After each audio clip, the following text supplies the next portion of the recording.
Hello दोस्तों, स्वागत है सभी का हमारे चैनल पर। तो हम लोग कर रहे हैं यहाँ पर यूपीएससी का टेस्ट।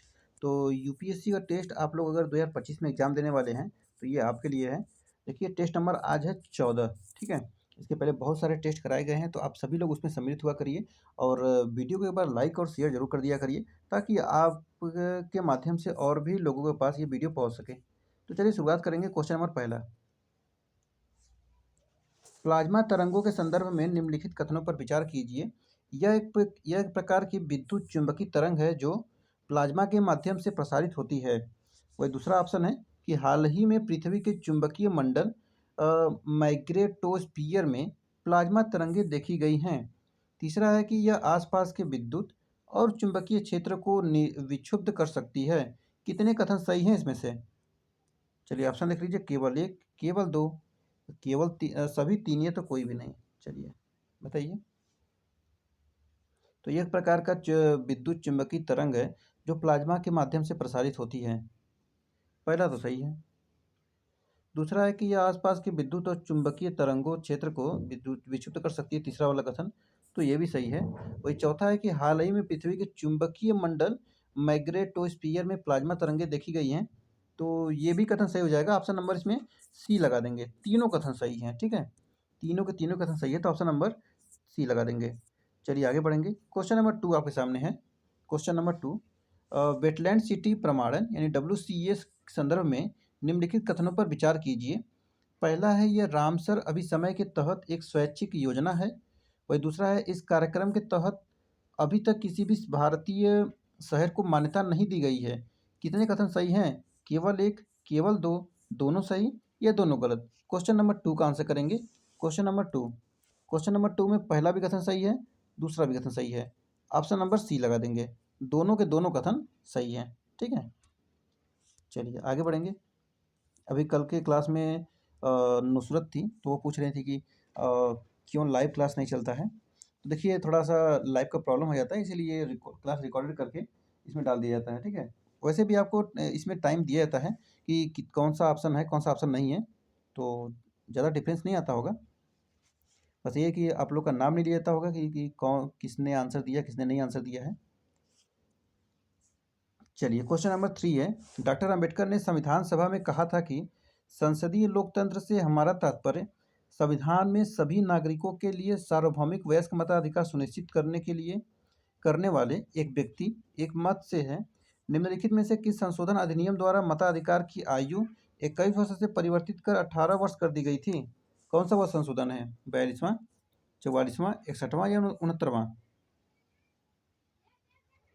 तो देखिए, यह है आपका 61वां संविधान संशोधन है। ठीक है, 61वां संविधान संशोधन है। 61। अच्छा, 61 संविधान संशोधन कब किया गया था? 1988। कौन था उस समय पीएम? ये कार्य कौन किया था, कौन थे पीएम, ये आप बताएंगे। 1988 का मैंने बता दिया है, बताइए उसमें पीएम कौन है। हाँ बिल्कुल सही है। चलिए कमेंट करके आप लोग बताइएगा। क्वेश्चन नंबर 4 आपके सामने है, राज्य की नीति के निर्देशक तत्व यानी डीपीएसपी के निम्नलिखित में से कौन सा अनुच्छेद न्यायपालिका को कार्यपालिका से पृथक करने से संबंधित है? बताइए। 43 का ए, 42, 51 या 50?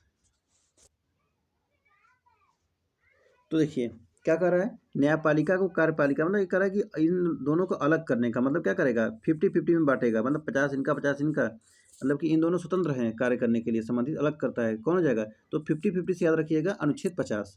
ठीक है, अनुच्छेद 50। चलिए क्वेश्चन नंबर 5 देखेंगे। निम्नलिखित कथनों पर विचार कीजिए। पहला है, मूल कर्तव्य केवल नागरिकों तक ही सीमित है और विदेशियों पर लागू नहीं होते हैं। वही दूसरा है, संविधान मूल कर्तव्यों के उल्लंघन के विरुद्ध कानूनी संतुष्टि प्रदान करता है। वही तीसरा है, मूल कर्तव्य किसी कानून की संवैधानिकता निर्धारित करने में न्यायालयों की मदद करते हैं। और चौथा है, भारत के संविधान में शामिल किए जाने के बाद से मूल कर्तव्यों में केवल 3 बार संशोधन किया गया है। कौन सा कथन सही है इसमें से? केवल एक, केवल दो, केवल तीन या तो सभी चार? चलिए क्वेश्चन नंबर 5 का आंसर करेंगे। क्वेश्चन नंबर 5 तो कह रहा है, मूल कर्तव्य केवल नागरिकों तक ही सीमित है और विदेशियों पर लागू नहीं होते हैं, जो कि पहला सही है। ठीक है, पहला कथन सही है। दूसरा कह रहा है कि संविधान मूल कर्तव्यों के उल्लंघन के विरुद्ध कानूनी संतुष्टि प्रदान करता है। तो दूसरा कथन गलत है। कहाँ करता है? अगर कोई संविधान का अगर अपने मूल कर्तव्यों का उल्लंघन करता है तो किसी के विरुद्ध कोई कानूनी होता है क्या? कानूनी संतुष्टि? तो देखिए ऐसा नहीं है, तो दूसरा हटा देंगे। वही कह रहा है कि मूल कर्तव्य किसी कानून के संवैधानिकता निर्धारित करने में न्यायालयों की मदद करते हैं। तो तीसरा कथन देखिए सही हो जाता है। वही चौथा है कि भारत के संविधान में शामिल किए जाने के बाद से मूल कर्तव्यों में केवल 3 बार संशोधन किया गया है। मूल कर्तव्यों में 3 बार संशोधन कब किया गया? तो चौथा भी कथन गलत कर देंगे। देखिए 1976 में 1976 ये 42वां संविधान संशोधन के तहत लाया गया था। उस समय 10 था। एक और जोड़ दिया गया इसमें और ये 86वां संविधान संशोधन 2002 में, तो ये टोटल हो गया 11, यानी कि टोटल 2 बार हुआ है। मतलब एक ही बार हुआ ना संशोधन, एक बार तो लाया गया था। तो कुल मिला के इसमें पहला कथन गलत है, मतलब पहला कथन सही है। एक मिनट, पहला कथन सही है, दूसरा कथन इसमें गलत हो जाएगा और तीसरा कथन इसमें सही हो जाएगा, चौथा कथन गलत हो जाएगा। यानी 1 और 3 सही है, 2 और 4 गलत है। यानी 2 कथन सही है, तो ऑप्शन नंबर क्या लगाएंगे? ऑप्शन नंबर बी लगा देंगे। क्लियर है? चलिए 6, क्वेश्चन नंबर 6। संविधान सभा में समाजवादी शब्द को शामिल करने पर बहस चल रही थी, लेकिन बाद में इसे प्रस्तावना के मूल पाठ से हटा दिया गया। निम्नलिखित कथनों में से कौन सा एक इसकी हटाए जाने के कारणों का सर्वश्रेष्ठ वर्णन करता है? इसे संविधान सभा पर अमेरिकी पूंजीवाद व्यवस्था के अत्यधिक प्रभाव के कारण हटाया गया था। दूसरा है, संविधान द्वारा यह निर्धारित करना लोकतंत्र के सिद्धांतों के विरुद्ध था कि लोगों को किस तरह के समाज में रहना चाहिए। और तीसरा है, इसे विकास और वृद्धि के लिए निजी क्षेत्र के निवेश को प्रोत्साहित करने के लिए हटाया गया था। चौथा, इसे अल्पसंख्यक तुष्टिकरण के रूप में देखा गया क्योंकि यह समाज के केवल एक विशेष वर्ग अर्थात गरीबों पर ध्यान केंद्रित करता था। कौन सा कथन सही होगा इसमें से? Question number 6। क्वेश्चन नंबर 6 में ऑप्शन नंबर बी लगा देंगे। संविधान द्वारा यह निर्धारित करना लोकतंत्र के सिद्धांतों के विरुद्ध था कि लोगों को किस तरह के समाज में रहना चाहिए। ठीक है, चलिए आगे बढ़ेंगे। क्वेश्चन नंबर 7 देखते हैं। निम्नलिखित में से कितने भारत की संविधान सभा की प्रारूप समिति के सदस्य थे? सैयद मोहम्मद सादुल्ला, डॉक्टर के एम मुंशी, एन गोपाला स्वामी अयंगर और बी एन राव। चलिए बताइए कूट का प्रयोग करके कौन कौन इसमें से होगा? केवल एक होंगे, या तो केवल 2, या तो केवल 3, या तो सभी 4? चलिए बताइए। भारत की संविधान सभा की प्रारूप समिति के सदस्य कौन कौन था? तो डॉक्टर बी आर अम्बेडकर थे, जो कि वो अध्यक्ष थे, और एन गोपाला स्वामी अयंगर थे। एन गोपाला स्वामी अयंगर थे उसमें। सैयद मोहम्मद सादुल्ला थे, डॉक्टर के एम मुंशी थे। लेकिन बी एन राव देखिए उसमें नहीं थे। बी एन राव देखिए संविधान सभा का एक संवैधानिक सलाहकार थे, ठीक है, कानूनी सलाहकार नियुक्त किए गए थे। तो पहला, दूसरा, तीसरा हो जाएंगे, यानी कि ऑप्शन नंबर सी लगा देंगे, केवल 3 हो जाएंगे। ठीक है, केवल 3। चलिए आगे बढ़ेंगे। क्वेश्चन नंबर 8 आपके सामने है। विभिन्न राजनीतिक प्रणालियों के संदर्भ में निम्नलिखित युग्मों पर विचार कीजिए। सरकार का प्रकार, परिभाषित विशेषता। प्लूटोक्रेसी, ये राजनीतिक रूप से भ्रष्ट लोगों द्वारा शासन की व्यवस्था है। वही दूसरा है क्लेप्टोक्रेसी, ये अमीर लोगों द्वारा शासन की व्यवस्था है। टेक्नोक्रेसी, ये तकनीकी विशेषज्ञों द्वारा शासन की व्यवस्था है। अब बताना है कि उपयुक्त में से कितने युग्म सुमेलित हैं। यहाँ पे ऑप्शन ऐसा है कि केवल 3, या तो 2 और 3, या तो 1 और 2, या तो 1 2 3। चलिए बताइए। चलिए बताइए क्वेश्चन नंबर कौन सही है? तो क्वेश्चन नंबर 8 है। क्वेश्चन नंबर 8 है।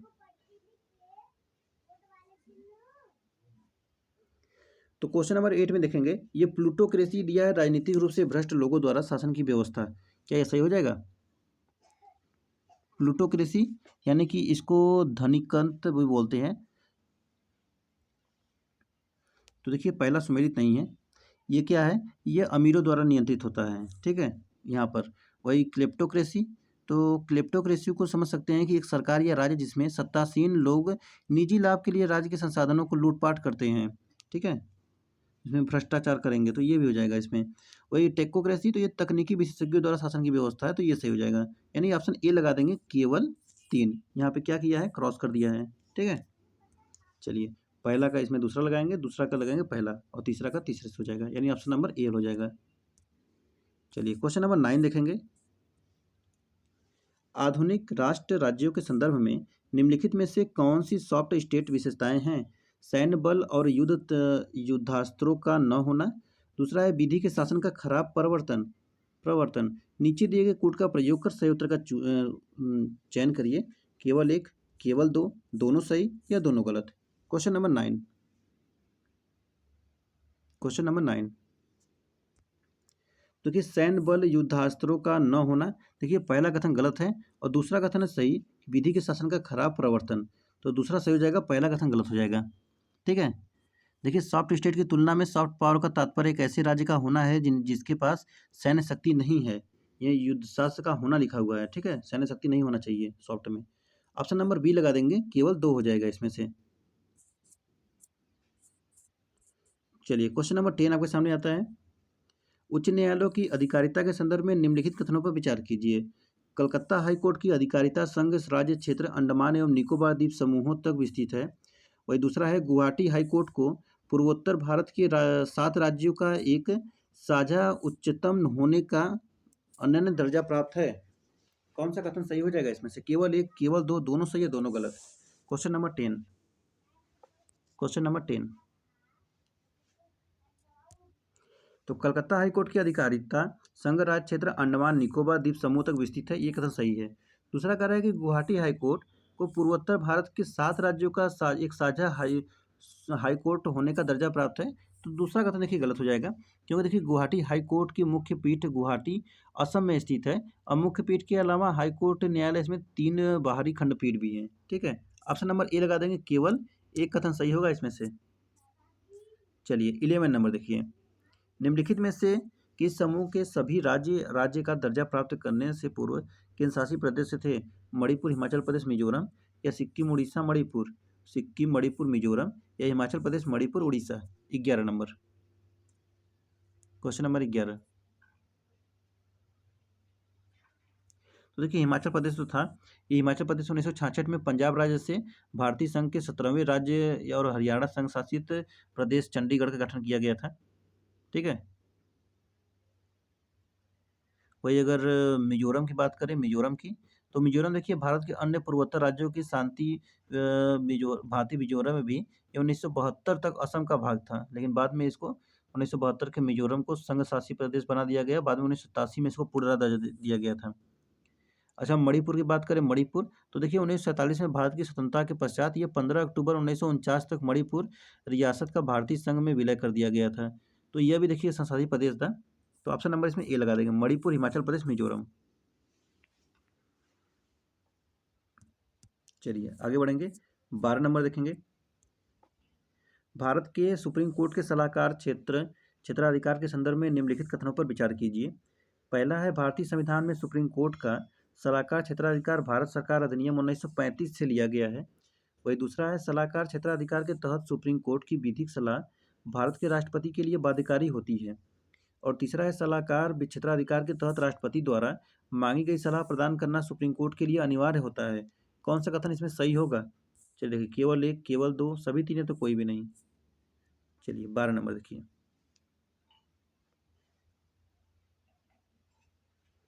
12 नंबर देखिए, पहला तो कथन सही हो जाएगा कि भारतीय संविधान के सुप्रीम कोर्ट का सलाहकार क्षेत्राधिकार भारत सरकार अधिनियम 1935 से लिया गया है।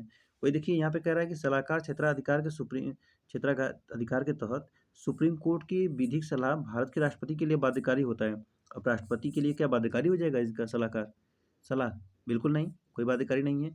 लेकिन अगर यहाँ पर देखेंगे, सलाहकार क्षेत्राधिकार के तहत राष्ट्रपति द्वारा मांगी गई सलाह इनको देना अनिवार्य है, तो ये अनिवार्य भी नहीं है। वो कब मना भी कर सकते हैं कि नहीं मुझे नहीं देना है। तो ऐसा, हालांकि ऐसा होता नहीं है, लेकिन अगर चाहे तो मना भी कर सकते हैं, कोई बाध्यकारी नहीं है। उनको बात मानना भी बाध्यकारी नहीं है।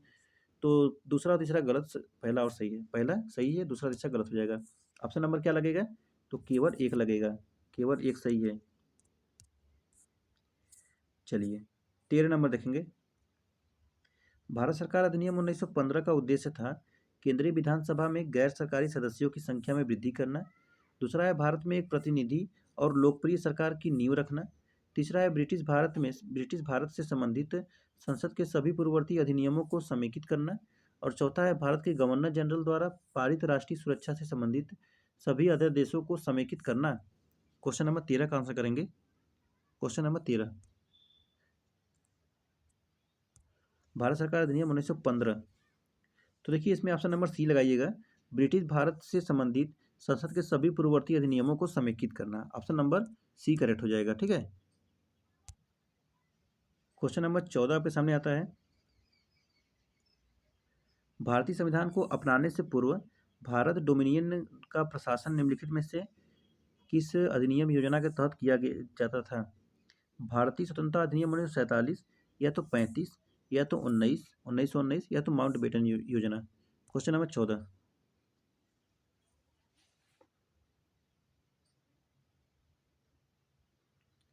तो देखिए ये हो जाएगा ऑप्शन नंबर बी, भारत सरकार अधिनियम 1935। क्या हो जाएगा? भारत सरकार अधिनियम 1935।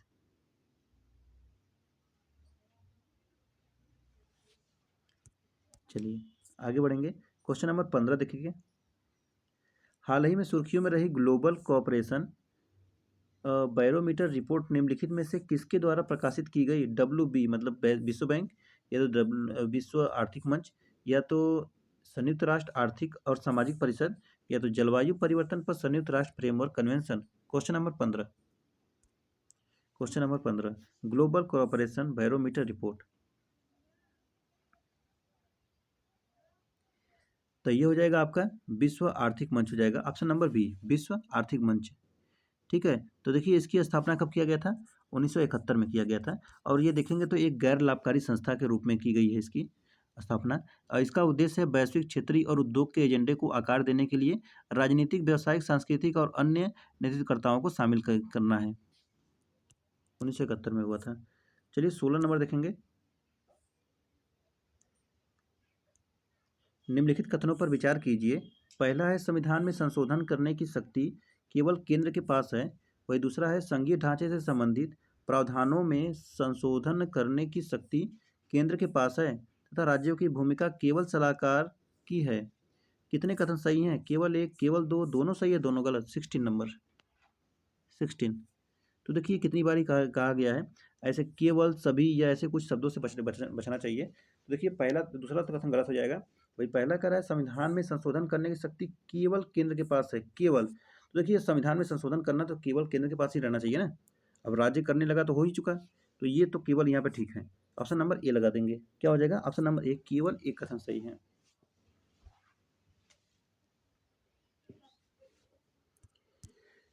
चलिए आगे बढ़ेंगे। क्वेश्चन नंबर 17 देखेंगे, सोलर रूफटॉप प्रणाली के संदर्भ में निम्नलिखित कथनों पर विचार कीजिए। पहला है, यह एक ऑफ ग्रिड विद्युत प्रणाली है जिसे किसी भी व्यापक विद्युत आपूर्ति प्रणाली से नहीं जोड़ा जा सकता है। और दूसरा है, यह प्रत्यावर्ती धारा AC विद्युत उत्पन्न करती है जिसे इन्वर्टर द्वारा दिष्ट धारा DC में परिवर्तित करने की आवश्यकता होती है।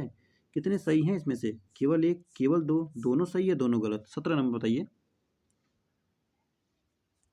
17 नंबर। कह रहा है कि यह एक ऑफ ग्रिड विद्युत प्रणाली है जिसे किसी भी व्यापक विद्युत आपूर्ति प्रणाली से नहीं जोड़ा जा सकता है। तो पहला कथन गलत। देखिए जोड़कर ही तो बताया जा रहा है इसमें, सोलर रूप को आपके लाइट से ही जोड़ दिया जाएगा इसको। वही दूसरा है कि यह प्रत्यावर्ती धारा विद्युत उत्पन्न करती है और जिसे इन्वर्टर द्वारा दृष्ट धारा DC में परिवर्तित करने की आवश्यकता होती है। तो देखिए दूसरा भी कथन गलत हो जाएगा। ये सौर PV पैनलों पर द्वारा उत्पन्न विद्युत दिष्ट धारा यानी DC होती है इसमें। तो पहला और दूसरा दोनों ही कथन गलत है। ऑप्शन नंबर इसमें क्या लगाएंगे? डी लगा देंगे। दोनों के दोनों ही कथन गलत हैं। चलिए क्वेश्चन नंबर 18 देखेंगे। क्वेश्चन नंबर 18, विशेष अनुमति याचिका SLP के संदर्भ में निम्नलिखित कथनों पर विचार कीजिए। पहला है, सैन्य अधिकरणों के निर्णयों को विशेष अनुमति याचिकाओं के दायरे से छूट दी गई है। वही दूसरा है, जहां प्राकृतिक न्याय के सिद्धांत का उल्लंघन हुआ है वहां विशेष अनुमति याचिका दायर की जा सकती है। तीसरा है, विशेष अनुमति द्वारा अपील करना सुप्रीम कोर्ट की विवेकाधीन शक्ति है। कौन सा कथन सही है? एक और दो, दो और तीन, एक और तीन, या तो तीनों कथन। क्वेश्चन नंबर 18, क्वेश्चन नंबर 18 का बताइए। SLP यानी विशेष अनुमति याचिका। देखिए सैन्य अधिकरणों के निर्णयों को विशेष अनुमति याचिकाओं के दायरे से छूट दी गई है, तो पहला कथन सही हो जाएगा। पहला कथन सही हो जाएगा। दूसरा है कि जहाँ प्राकृतिक न्याय की सिद्धांत का उल्लंघन हुआ है वहाँ विशेष अनुमति याचिका दायर की जा सकती है, तो ये भी सही हो जाएगा। तीसरा है विशेष अनुमति द्वारा अपील करना सुप्रीम कोर्ट की विवेकाधीन शक्ति है, तो ये भी कथन सही हो जाएगा। यानी कि तीनों के तीनों ही कथन सही है, तो ऑप्शन नंबर डी लगा देंगे, ऑल करेक्ट हो जाएगा इसमें। ठीक है, चलिए क्वेश्चन नंबर 19 देखिए। राज्यों के पुनर्गठन से संबंधित निम्नलिखित घटनाओं पर विचार कीजिए। पहला है दादरा और नगर हवेली को भारतीय केंद्र शासित प्रदेश में परिवर्तित किया गया। वही दूसरा है अरुणाचल प्रदेश को पूर्णतः राज्य का दर्जा प्रदान किया गया। तीसरा है पंजाब राज्य का विभाजन कर हरियाणा राज्य का गठन। और चौथा है नागालैंड राज्य का गठन। उपरोक्त घटनाओं को आरंभिक घटना से प्रारंभ करते हुए कालानुक्रम में व्यवस्थित करना है, मतलब कौन पहले हुआ कौन बाद में हुआ उसको व्यवस्थित करना है। Question number 19। अच्छा, यहाँ पे आप ऑप्शन पहले देख लीजिए, 1-4-3-2 या 4-2-3-1 या 1-2-3-4 या 4-1-2-3। चलिए देखिए यहाँ पर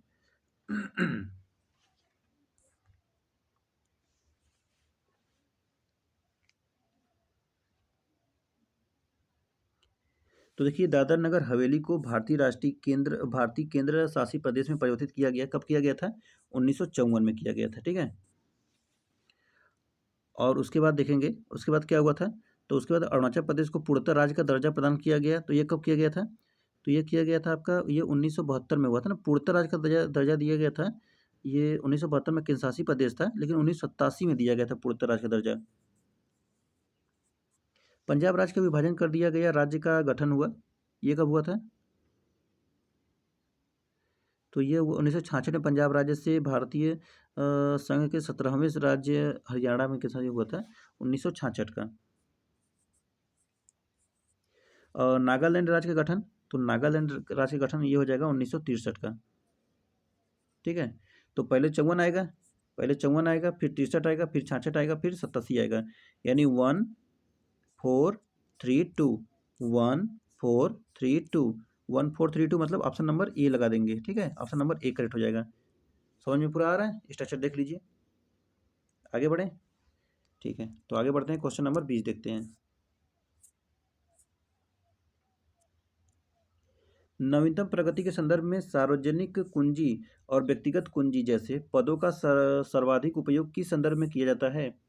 डिजिटल संदेशों का एन्क्रिप्शन और डिस्क्रिप्शन, या तो निजी सार्वजनिक डिजाइनों की 3D प्रिंटिंग, या तो सार्वजनिक डोमेन में उपलब्ध एक्टिव फार्मास्यूटिकल इंग्रेडिएंट्स फार्मूलेशन, या तो आधुनिक घरेलू सुरक्षा प्रणालियों में उपयोग किए जाने वाले virtual lock. Question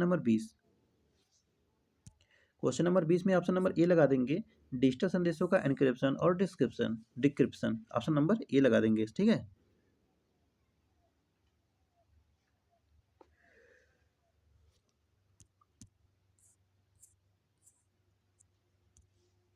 twenty one number है, निम्नलिखित में से कितनी भाषाएं भारत के संविधान की 8वीं अनुसूची में शामिल हैं? मैथिली, बोडो, डोंगरी, मणिपुरी, बताइए। तो देखिए इसमें तो सभी हैं, क्या ऑप्शन ही क्या देना है, इसमें सभी हैं। अच्छा, अगर एक्चुअल में देखा जाए तो कितनी है? तो देखिए एक्चुअल में है 22 भाषाएं। ठीक है, टोटल कितनी भाषाएं हैं?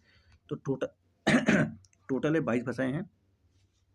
और अगर यहाँ पे देखेंगे तो बोडो, डोंगरी, मैथिली, एक होती है संथाली। ये 92 संविधान संशोधन द्वारा लाया गया था, ये बोडो, डोंगरी, मैथिली, संथाली। और शुरुआत में कितना था? शुरुआत में 14 था। और अगर देखेंगे तो 71वां संविधान संशोधन में लाया गया था मणिपुरी, अगर नमक के हिसाब से लाया गया था ना, नेपाली, मणिपुरी, कोंकणी, NMK। तो टोटल कितनी है? टोटल 22 भाषाएं हैं। 22 भाषाओं का आप नाम भी याद कर सकते हैं, जैसे कि मैं बोल देता हूँ इसे। कश्मीरी, सिंधी, पंजाबी, हिंदी, बंगाली, असमिया, उड़िया, गुजराती, मराठी, कन्नड़, तमिल, तेलुगु, मलयालम, और फिर हिंदी, संस्कृत, हिंदी तो हो गया ना, उर्दू, संस्कृत, और क्या था, नेपाली, मणिपुरी, कोंकणी, और ये बोडो, डोंगरी, मैथिली, संथाली। देखिए 22 हो जाएगा, गिन लीजिएगा इसको, 22 हो जाएगा। ठीक है, 1 2 3 4 5 6 7 8 9 10 11 12 13 14 15 16 17 18 19 20 21 22। टोटल कितना हो जाएगा? टोटल हो जाएगा 22। ठीक है, चलिए ऑप्शन नंबर इसमें डी लगा देंगे। क्वेश्चन नंबर 22 देखेंगे।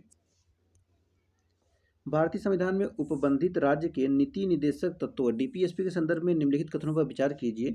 पहला है, डीपीएसपी का उद्देश्य देश में राजनीतिक लोकतंत्र स्थापित करना है। वही दूसरा है, भारतीय संविधान में कल्याणकारी राज्य का आदर्श डीपीएसपी में निहित है। कितने कथन सही है? यहाँ पे ऑप्शन देख लीजिए पहले आप। दोनों कथन सही है, सही व्याख्या कर रहे हैं तो सही व्याख्या नहीं करता है। कथन पहला सही है दूसरा गलत है, या पहला गलत है दूसरा सही है। चलिए अब यहाँ पर देखिए, इसका आंसर करिए। Question number 22।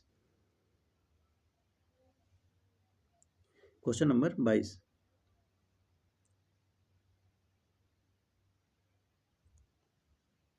तो देखिए, डीपीएसपी का मूल उद्देश्य सामाजिक और आर्थिक लोकतंत्र की स्थापना करना है, न कि राजनीतिक लोकतंत्र की स्थापना करना है। ठीक है, तो पहला कथन गलत।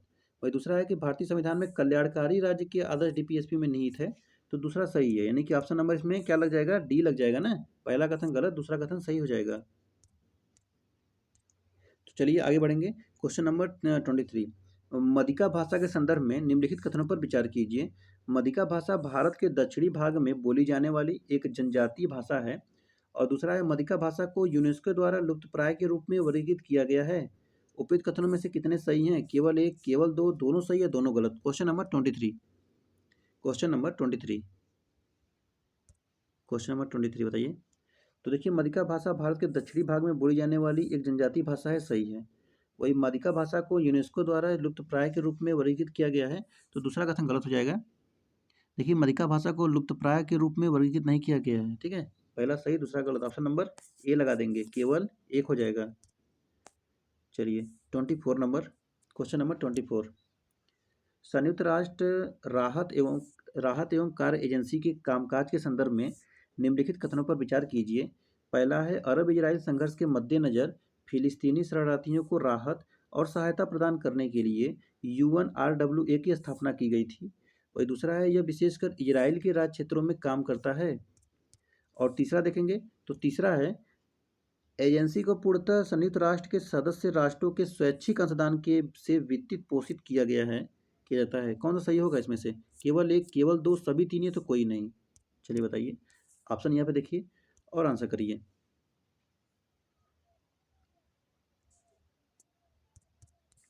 Question number 24। चलिए, अरब इजराइल संघर्ष के मद्देनज़र फिलिस्तीनी शरणार्थियों के राहत और सहायता प्रदान करने के लिए यूएनआरडब्ल्यूए की स्थापना की गई थी, तो पहला कथन सही हो जाएगा। वही दूसरा है कि यह विशेषकर इजराइल राज्य क्षेत्रों में काम करता है, तो दूसरा कथन देखिए गलत हो जाएगा इसमें। ये इजराइल के साथ साथ में लेबनान, सीरिया और जॉर्डन में भी काम करता है। वह एजेंसी को पूर्णतः संयुक्त राष्ट्र के सदस्य राष्ट्रों के स्वैच्छिक अंशदान के वित्त पोषित किया जाता है, अंशदान से भी पोषित किया जाता है, तो तीसरा भी सही हो जाएगा। यानी एक और तीन सही है, दूसरा गलत है, तो ऑप्शन नंबर क्या लगेगा? ऑप्शन नंबर बी लग जाएगा इसमें से। ठीक है, ऑप्शन नंबर बी लगा देंगे, केवल दो होगा। चलिए आगे बढ़ेंगे। Question number 25।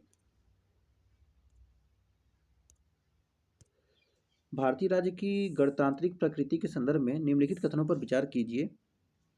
भारतीय स्वतंत्रता अधिनियम 1947 के अधिनियम के साथ ही भारत एक गणतांत्रिक राष्ट्र बन गया है।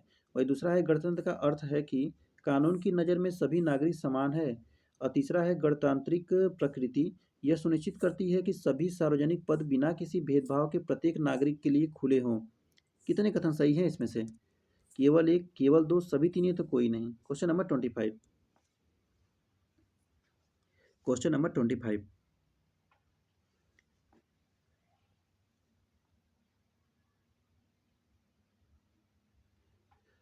तो देखिए, पहला कह रहा है कि भारतीय स्वतंत्रता अधिनियम 1947 के अधिनियम के साथ ही भारतीय एक गणतांत्रिक राष्ट्र बन गया, तो पहला कथन गलत हो जाएगा इसमें। ठीक है, देखिए 1947 के भारत स्वतंत्रता अधिनियम के तहत दो डोमिनियन राष्ट्र भारत और पाकिस्तान का निर्माण किया गया।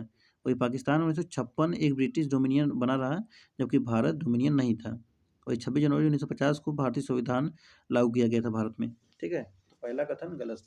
दूसरा है कि गणतंत्र का अर्थ है कि कानून की नज़र में सभी नागरिक समान हैं, तो ये सही है। तीसरा है, गणतांत्रिक प्रकृति यह सुनिश्चित करती है कि सभी सार्वजनिक पद बिना किसी भेदभाव के प्रत्येक नागरिक के लिए खुले हों। तो ये भी सही हो जाएगा। ठीक है, एक गलत दो सही, ऑप्शन नंबर बी लगाएंगे, केवल दो हो जाएगा। चलिए 26 नंबर देखिए, सामाजिक लेखा परीक्षा सलाहकार निकाय SAAB के संदर्भ में निम्नलिखित कथनों पर विचार कीजिए। पहला है, सलाहकार निकाय सामाजिक न्याय और अधिकारिता मंत्रालय के अधीन कार्य करता है। और दूसरा है, इस निकाय में सरकारी मंत्रालयों और शैक्षणिक संस्थानों के सदस्य शामिल हैं। कितने सही हैं इसमें से?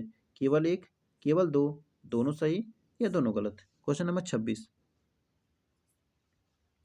क्वेश्चन नंबर 26 आंसर करिए।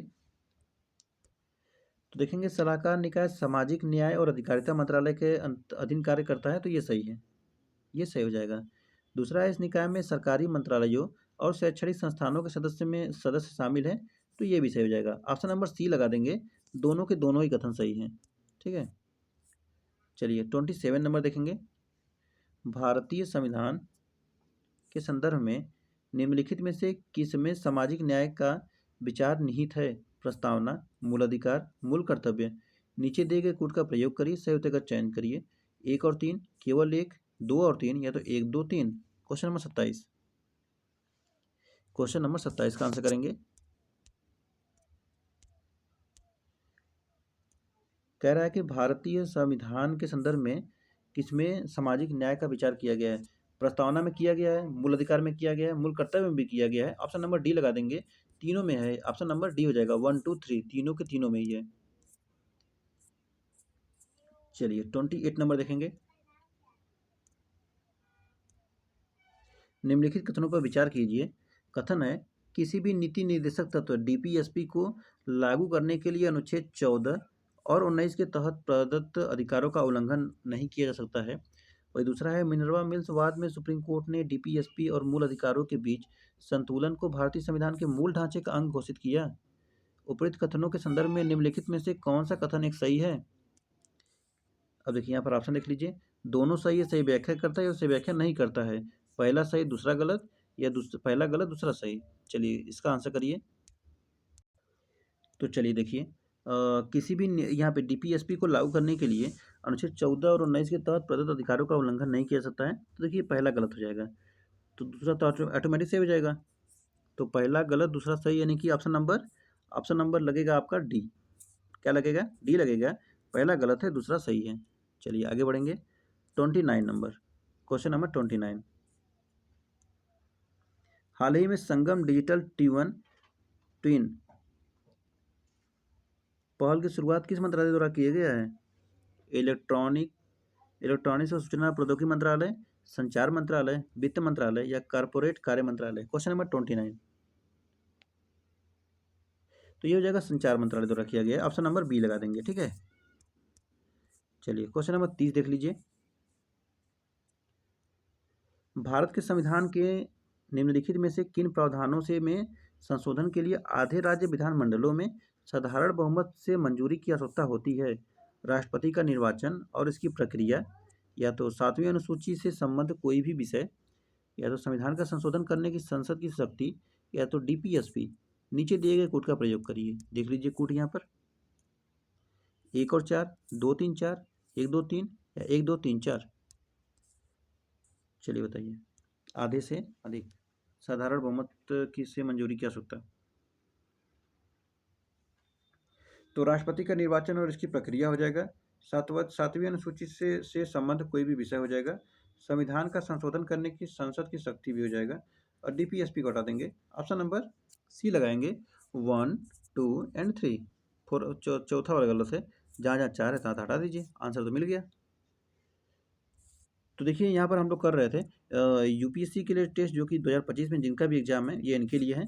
तो आज पार्ट 1 में हम लोग इतना किए हैं, नेक्स्ट पार्ट में इसको पूरा किया जाएगा। तो आज है टेस्ट नंबर 14। तो अपने दोस्तों में शेयर कर दीजिए, और आप भी वीडियो के बाद लाइक कर लीजिए, ताकि वीडियो और भी आगे लोग देख सकें। तो चलिए फिर मिलेंगे नेक्स्ट वीडियो में। आप सभी का बहुत बहुत धन्यवाद। Thank you so much. जय हिंद, जय भारत।